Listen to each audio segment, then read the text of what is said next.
Hello and welcome in. It's time for another Epoch class overview, and today we'll be exploring the Hunter. Big thank you to FJ and Boog for sharing their Hunter prowess with me. Their insights were extremely vital in the creation of this video. Alright, you know the drill.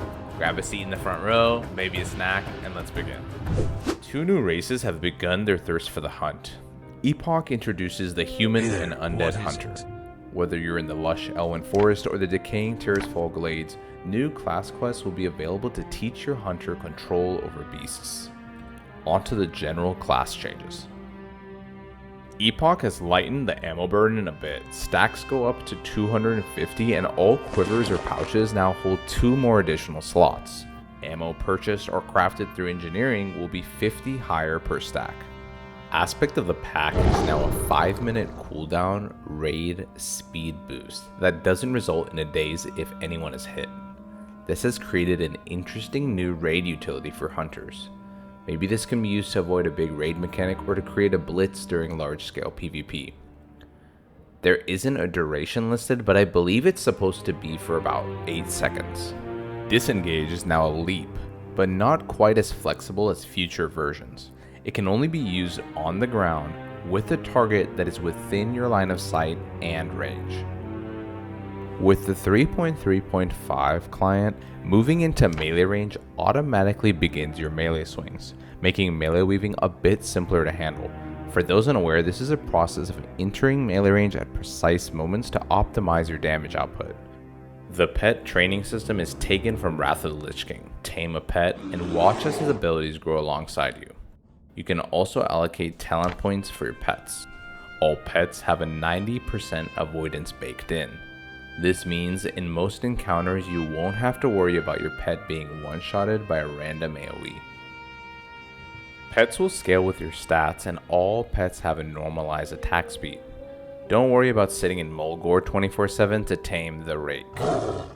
As far as confirmed pet families, all vanilla pet families exist in addition to eagles, moths, wasps, foxes, and serpents. Also, some pets have new abilities. Some confirmed examples: boars now have access to gore, and crabs can pin down a target with a channeled ability. There will not be any exotic beast taming or access to popular TBC pets like the Ravager. But who knows what unseen new pets we could discover.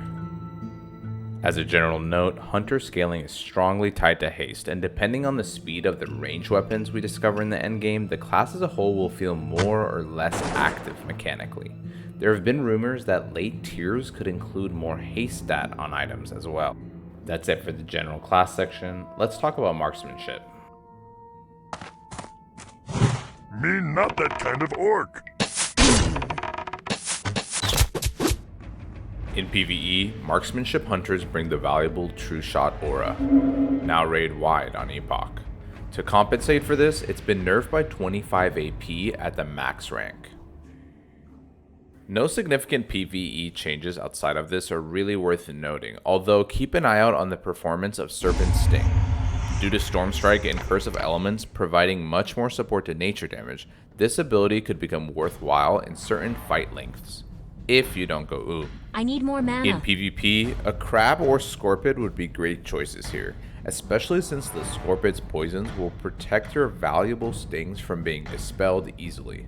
Expect to remain masters of range control. You can silence, scatter, and trap, and even mana drain. Don't forget the strong heal cut in aim shot.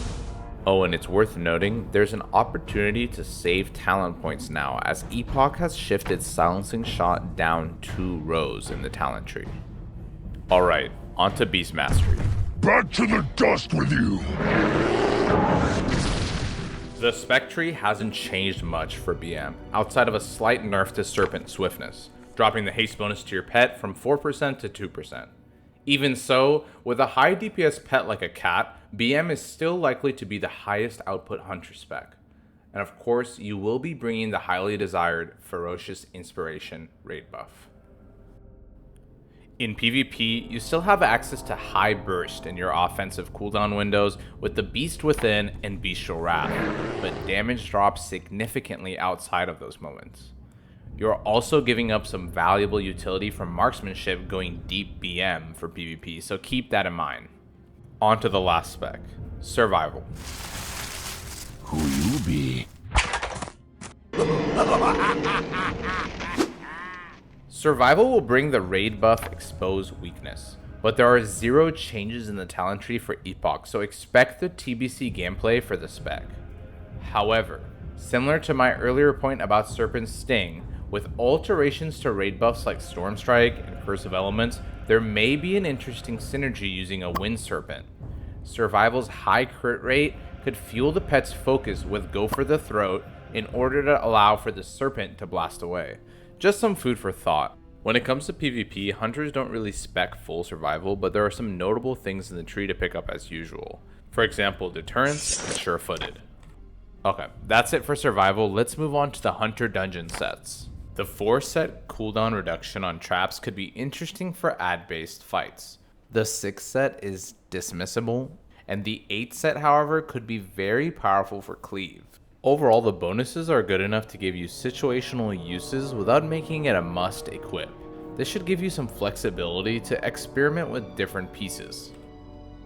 When it comes to leveling, BM is still a very strong and smooth leveling spec. Your pet can tank and deal loads of damage, while benefiting from your scaling further due to TBC baseline pet scaling. If you wanted to optimize further, professions like leatherworking allow you to create temporary leg patch buffs or even tailoring for AP on your cloak. For racial optimizations, Orc will always be strong, but you can try Troll once scaling is kicked in. Remember, haste is very strong on hunters. That's it for the hunter. The spec sections might have felt shorter than usual here, but truly they weren't changed significantly from their TBC baseline, so they should feel mostly familiar. Again, a big thank you to FJ and Book. Without their insights, I wouldn't be able to make this video. And of course, a big thank you to you all in the audience for sticking around. Now I'm curious, let me know in the comments if you think there are other hunter changes you were expecting that you didn't see. If you like the class overviews, of course, subscribe, and I'm working on the next one as we speak, so stay tuned. As always, I welcome everyone to join me on the launch. I'll be streaming live on YouTube, and I have plans for giveaways and community events. This was Muzzy, and I'll see you guys in the next one.